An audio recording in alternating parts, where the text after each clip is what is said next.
الحمد لله رب العالمين والصلاة والسلام على سيد الأنبياء والمرسلين وعلى آله وأصحابه أجمعين. قال النبي صلى الله عليه وسلم: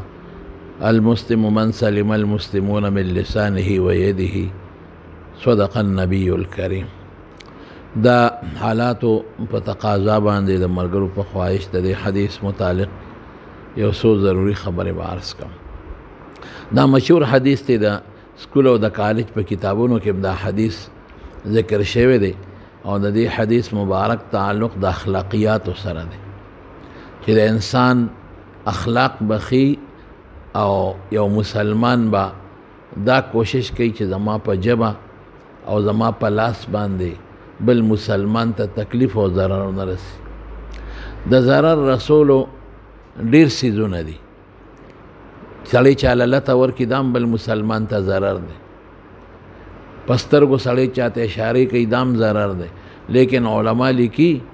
وی په دې حدیث کې دا جبه او د لاس د ضرر ذکر چې وشو نو د دې دوانو ضرر عام دی، ډیر دی په نسبت د نور اندامونو،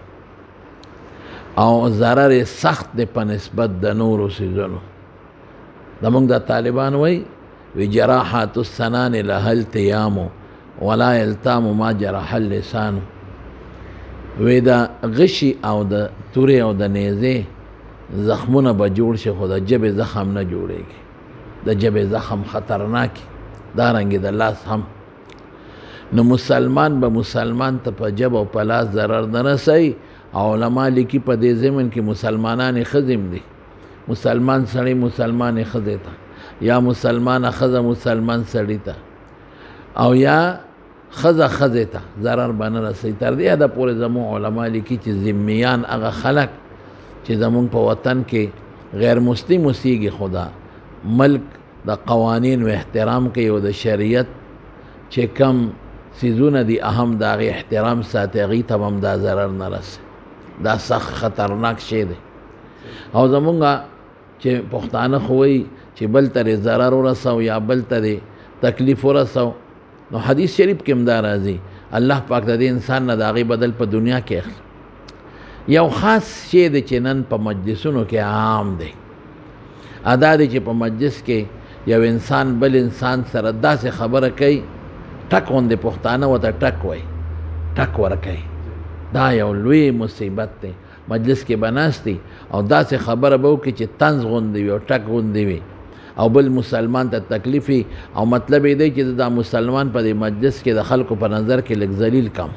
دا ډېر لوی جرم دی. مسلمان خفه کول، مسلمان ته ضرر رسول او مسلمان په یو مجلس کې سپکول ډېر لوی جرم. مشهور بادشاه تیر شوی دی هارون الرشید.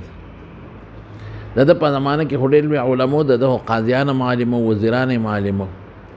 یو دوه مشهور علماو د ده مجلس کې یو ځل جمع شو. یو د لغت او د قرائت لوی امام د امام کسائی، او یو بل لوی عالم د یحیی یزیدی ورته وایي. دا دواړه نو د ماښام د مانځه وختو نو امام کسائی مانځه ته ورمخکې کړ. نو انسان تیروزی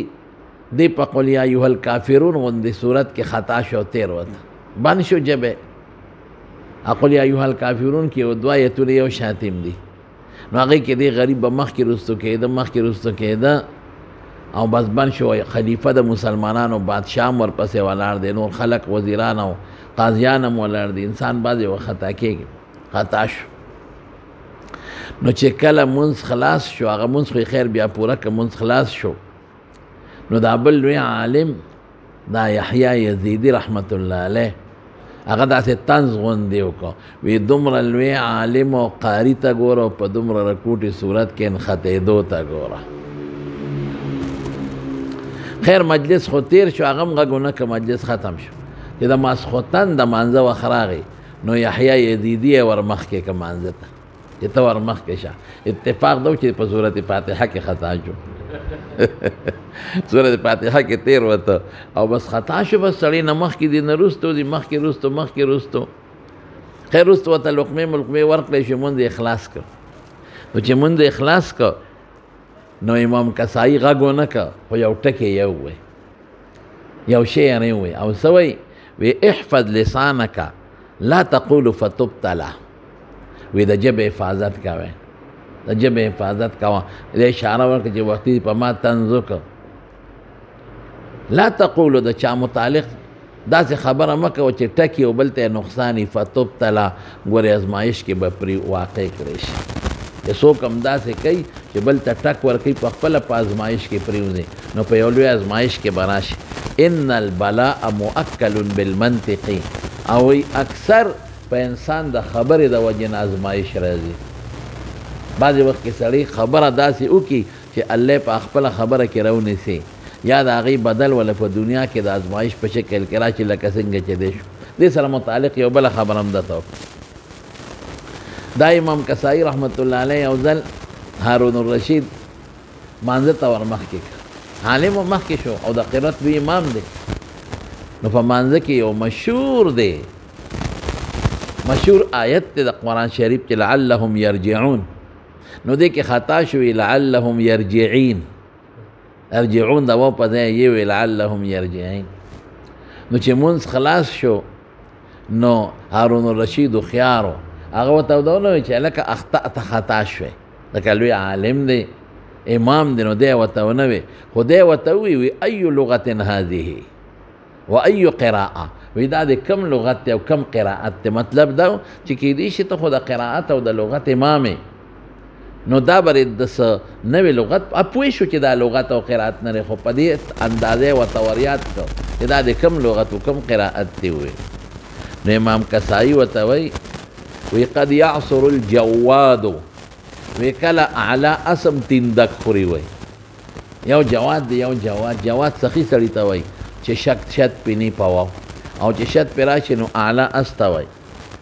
نو هغه ورته وایي وی اما فنعم عفا الله عنک وی ډېره ښه خبره دی وکړه الله دې معاف کړه به هر کیف خبره مې دې پورې کوله چې بعضې وخت کې د یو سړي دا کوشش وي په یو مجلس کې یو انسان له ټک ورکوي او انسان تذلیل مقصدي او د انسان سپکایي مقصدي او انسان په یو مجلس کې خفه کول مقصدي دا ښه خبره نه ده دا ډېر لوی جرم ده او ډېره لویه ګناه ده او ناجایز دی او د نبي علیه السلام مبارک د دې حدیث چې مسلمان هغې ته وایي چې د هغه دا د مسلمان تعارف کوي د مسلمان نښه ښیي د هغه د ژبې او د لاس د ضرر نه به نور مسلمانان محفوظ وي نو مجلسونو کې داسې قسمه خبرې کول چې د بل ته ټک ورکوي د بل توهیني د بل استهزئ او د هغې نه د باعث سړي دا مقصدي چې ځان لوی صابئ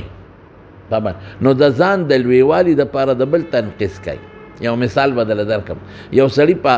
د بورډ باندې کرښه راښکه نو چې بل کرښه یې راښکه نو ورته یې وی دا کرښه دې له به ګوتې نه وړې دې له به هېڅ قسمه ګوتې نه وړې او دا به کمې ګوتې به نه وړې او دا به کمې هغه وی خدای پاکه چې هم وایي چې ګوتې نه وړم دا به څنګه کمه شي بلم وی نو یو هوښیار سړی پکې پاڅېده هغه وی دې دله کمه کم وي او نو د هغې خوا کې د هغې نه اوږده کرښه وویسته هغې له یې ګوتې یو نه خو بل یې اوږده وویسته نو پته ولګېده چې دا اوږده ده نو هغه مخکنۍ لنډه ده که نه نو بعضې انسان دا چل کوي ځان لوی صحابی په مجلس کې دا د مقصد دی چې زه به د خپل ځان بړایي په دې مجلس کې بیان کړم او ځان نو د بل مسلمان به خلک په خپله وایي چې هو دا خو ډېر لوی سړی دی دا هم په شریعت کې ګناه ده داسې قسمه خبرې کول چې د هغه نه بل ته ضرر وي او بل ته تکلیف وي دا د رسول الله مبارک د اخلاقیاتو سره تعلق نه لري دا خبرې ښه نه دي الله پاک دی د دې نه زموږ ستاسو د ټولو مسلمانانو حفاظت نصیب کړي چې موږ ښه اخلاق استعمال کړو او په ژبه او په لاس مسلمان ته ضرر ونه رسو وصلی الله علی النبي الکریم